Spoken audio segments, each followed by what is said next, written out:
Mario Wonder's almost a perfect game, but there's one huge problem. There are no cool bosses. It's literally just Bowser Jr. at the end of every world. So today, my friends and I took enemies from the game and made them into completely custom bosses with new designs, arenas, and abilities. Our first boss takes the cute and derpy Bull Rush, but evolves it into the menacing Dino Rush. This boss immediately charges at Mario, forcing him to run and jump perfectly to survive. Usually, Mario can ride on the Bull Rush, but Dino Rush has spikes to protect itself. Even throwing shells at Dino Rush does nothing to damage it.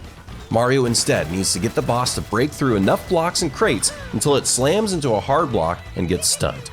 Now Mario can safely get on its back and must ground pound to do damage. Dino Rush isn't defeated though. He launches Mario off and charges again. Now the boss moves faster while the blocks and boxes are harder to climb. If Mario makes a single mistake, he can't attack fast enough and he loses the fight.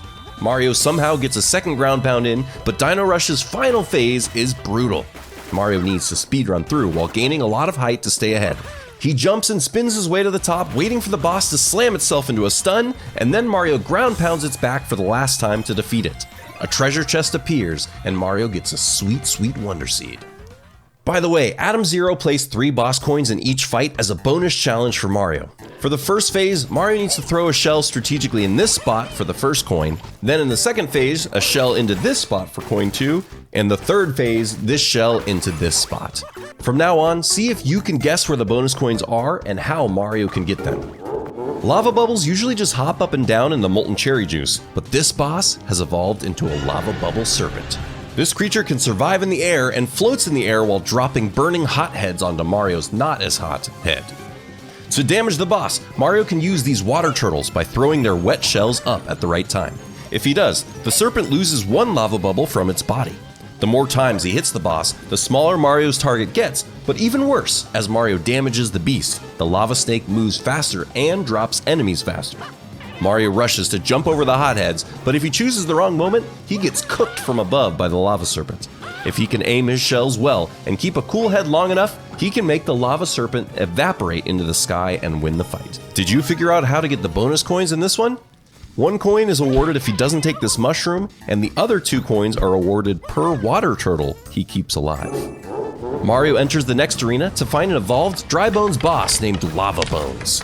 Painful strawberry sludge lines the floor, and Lava Bones commands the spicy poison geysers to move up and down. On top of those, there are bone platforms, which are the only safe place for Mario to stand.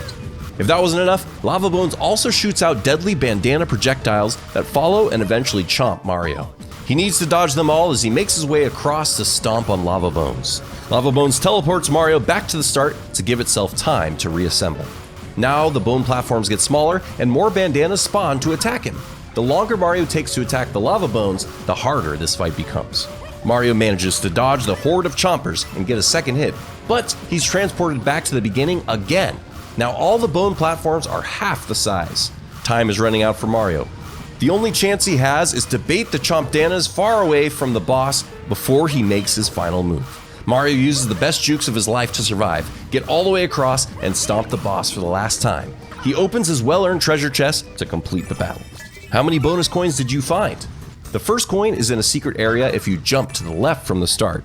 You can grab the second one in the center when this geyser drops down, and after the boss is defeated, you can grab this coin on the right side. Mario infiltrates the Needle Orb's nest by becoming a spiky ball himself. In this fight, Bowling Ball Mario can't attack Needle Orb, but needs to dodge Spike Trap projectiles. Once Needle Orb drops its shields and spits fire in all directions, Mario can wait for the recharge moment to strike. Phase 2 begins and new walls of spikes appear on each side, making this arena feel smaller. Needle Orb uses new attacks, walls of spikes coming up from the floor. Mario needs to follow the indicators and get out of the damage zones to survive. Mario strikes again, causing the monster to move into Phase 3. Now the boss has gotten smarter to keep his shields up at all times. Moving platforms appear that Bowling Mario needs to balance on while he smashes through these magic rocks, the source of Needle Orb's power. There's no room for error now. Spikes and fire are everywhere as Mario attempts to stay in control. He jumps carefully, dodging all projectiles until he smashes all of the rocks, dropping the shield. With one final slap, Bowling Ball Mario defeats Needle Orb and collects his prize. Did you find the coins? The first bonus coin is on the third spike. You grab these 2 Wonder Buds on the final phase for the second coin, and you can get this one with a risky jump on the final phase. Mario gets a chill and starts to sweat in the chamber of the Frost Flame Fiend. This out-of-my-way boss wants to test Mario's worth by kicking blocks of ice and lava. The Frost Flame Fiend's sidekick named Freeze Face drops ice traps to slow Mario's movement. As Mario dodges, each wave of blocks becomes more deadly. The blocks move faster, and he needs to move in between some of them to stay alive. Now blocks are getting even taller, causing Mario to wall jump up so he can stay on screen. Ice traps really mess with Mario's timing as he struggles to keep up the speed. Mario conquers everything thrown at him, and the Frost Flame Fiend deems him worthy. He earns a treasure chest with a Wonder Seed inside. Bonus coin time. The first one is on top of this block in the first wave. Second one is obtained by getting all 3 of these falling Wonder Buds from Freeze Face. And the third one is extra sneaky. If Mario dodges the first chest at the end, a coin and the second chest will appear. Suddenly, the world gets dark. Mario grabs a torch to light his path as he looks for the next challenge. He sees markings made of stone all over the walls as he moves forward, but pays no attention to what they could mean. As he enters a small gap filled with water, his torch goes out and he sees a key. Right when he grabs it, a wall of spikes come towards him and a small hallway opens, revealing that that key was actually Munch Slab, the Stone Muncher boss. Munch Slab follows Mario's every movement while constantly biting at the red Luigi. If Mario's too slow or does not make jumps correctly, he'll be crushed by Munch Slab's tremendous weight. Hordes of Muncher minions cover the ground as Mario runs for his life. His only hope is to find giant POW blocks and use them to clear a path forward while dodging the boss. He'll have to jump precisely and find the perfect moment to activate the POW blocks if he has any hope. He throws a POW to open a pit and falls for what feels like forever. The dark maze gets even more intense as Mario has to dodge minions, make quick jumps, and find his footing. Mario's about to give up when he sees a final, even bigger POW block and rushes down to hit it. When he does, Munch Slab transforms back into a regular key that Mario can use to open a giant treasure chest for victory. The first bonus coin was hidden even before he gets into the boss fight. He's got to use his torch to find it. The second coin is right after Mario starts to get chased, and the last coin is at the 4th POW block, and that POW block will make the big coin fall. A storm is brewing in the Cloud Commander hideout. These evolved Lakitu bosses work together to summon a Lakitu army. Spinies drop from the sky and start to fill the ground with spiky pain, but Mario sees a cloud. He rides in the Lakitu cloud upward while dodging falling enemies and jumps into the Cloud Commander's perch. Each time he defeats one, more Lakitus spawn and litter the ground with more Spinies. Lakitus start overlapping with each other, making each throw add more than 10 Spinies at a time. There's almost no space left for Mario to safely stand as he fights his way back to the clouds. But then he sees it, the final cloud he needs to take down the last Cloud Commander. Mario carefully jumps in, dodges, and kicks the last commander. A star appears along with a chest, and now Mario can clear out every enemy while eating the tasty Wonder Seed. So where were those bonus coins? If Mario grabs both small purple coins, he can get the first big coin. If he doesn't collect any of these floating mushrooms, he can get that second coin, and if he doesn't kill any regular Lakitus, he can get the third coin. Mario drops into the next arena only to be swallowed by the Trapdoor Terror. This entire encounter takes place inside this evil door boss. Mario has to hunt for delicious power-ups to keep himself alive while running through the spike maze that is inside Trapdoor Terror's belly. He figures out that there are 5 flower tokens that have been swallowed, and he can use those to break free. The difficult part is, one single mistake causes him to be devoured by the door and he loses the fight. As Mario explores, he finds a Wonder Bud that opens his path forward.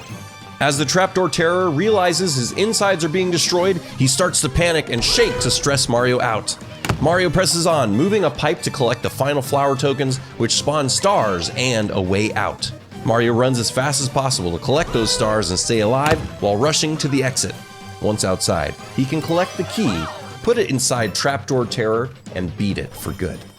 Here come those bonus coins. If you touch the Wonder Bud at the very top right, you can get the first coin. You can go inside the pushable pipe for the second one, and if you run really fast on your way back, you can grab this one for the third. The Mecha Mama is an experimental robot-animal hybrid.